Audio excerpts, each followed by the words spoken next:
এক নাম্বার প্রশ্ন হচ্ছে মা রব্বুকা, তোমার রব কে ছিল? আমার রব কে ছিল? আপনার রব কে ছিল? আমরা সবাই জানি আমাদের রব কে বলেন তো একটু? আল্লাহ। কবরের মধ্যে যে ব্যক্তিকে প্রশ্ন করা হবে, এই ব্যক্তি যদি ঈমানদার হয়, দুনিয়াতে রবের আইন মানে, হুকুম মানে, তার ইবাদত বন্দী করে যায়, তাহলে এই দুনিয়ার থেকে আপনার যখন সেই ইসলাম মোতাবেক জীবনটা পরিচালনা করবে, তখন কবরের মধ্যে যখন প্রশ্ন করা হবে মার রব্বুকা, তোমার রবকে, যদি ঈমানদার হয় তাহলে বলবে রব্বি আল্লাহ। এটা আমরা সবাই জানি। এই তিনটা প্রশ্ন আমার মনে হয় প্রায় সকল মুসলমানই জানে, কিন্তু সকল মুসলমান কি কবরের প্রশ্ন উত্তর দিতে পারবে? পারবে না। এই দুনিয়ায় যদি রবের হুকুম মানে, রবের বিধান মোতাবেক যদি জীবন যাপন করে, শিরক যদি না করে, তাহলে আল্লাহ রাব্বুল আলামিনের সেই দিন তার মুখ দিয়ে বের হয়ে যাবে রব্বি আল্লাহ। আল্লাহ তাআলা বলছেন ফামান কানা ইয়ারজু লিকা রাব্বিহি ফালইআমাল আমালান সালিহান ওয়া লা ইশরিক বিইবাদাতি রাব্বিহি আহাদা। সূরা কাহফ। আল্লাহ রাব্বুল আলামিন বলছেন যে ব্যক্তি আমার সাথে, তার রবের সাথে সাক্ষাতের আশা করে, কামনা করে, সে যেন রবের ইবাদত করে, আর রবের ইবাদতে কাউকে যেন শরীক না করে, আর নেক আমল করে।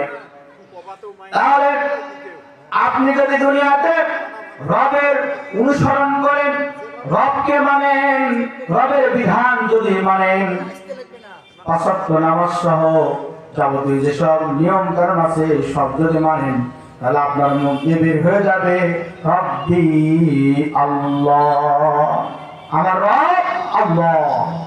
তাহলে কবরের প্রথম প্রশ্ন হলো মা রব্বুকা, উত্তর হলো রব্বি আল্লাহ, আমার রব আল্লাহ।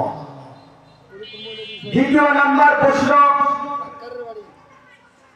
যেটি করা হবে সেটি হলো আমা দীনুকা, তোমার দিন কি ছিল? আমাদের দিন কি বলেন তো? ইসলাম। দিন মানে ধর্ম, আমাদের ধর্ম ইসলাম। এই প্রশ্নটা করা হবে। আপনি যদি এই দুনিয়াতে ইসলাম ধর্ম ছাড়া অন্য ধর্মের দিকে দৌড়ান, তাহলে কবরে আপনি এই প্রশ্নের উত্তর দিতে পারবেন না। আল্লাহ তাআলা বলছেন ওয়ামাই ইয়াবতাগি গায়রাল ইসলামি দীনান ফালান ইউকবালা মিনহু ওয়া হুয়া ফিল আখিরাতি মিনাল খাসিরিন। সুবহানাল্লাহ। আল্লাহ তাআলা বলছেন যারা ইসলাম ছাড়া অন্য ধর্মের দিকে দৌড়ায় তারা ক্ষতিগ্রস্তের মধ্যে আছে, পরকালে তারা ক্ষতিগ্রস্ত হয়ে যাবে। আর ইসলাম ছাড়া অন্য ধর্ম আল্লাহ তাআলা কবুল করবেন না। Islam is the complete code of life. ইসলাম হচ্ছে পূর্ণাঙ্গ জীবন বিধান। কাল কিয়ামতের দিন ইসলাম ছাড়া অন্য ধর্ম আল্লাহ তাআলা গ্রহণ করবেন না। ইন্নাদ দীনা ইনদাল্লাহিল ইসলাম। ইসলামই একমাত্র মনোনীত ধর্ম যেটা আল্লাহ তাআলা পছন্দ করেছেন। তাহলে আপনাকে দিন মানতে হবে, ইসলাম মানতে হবে।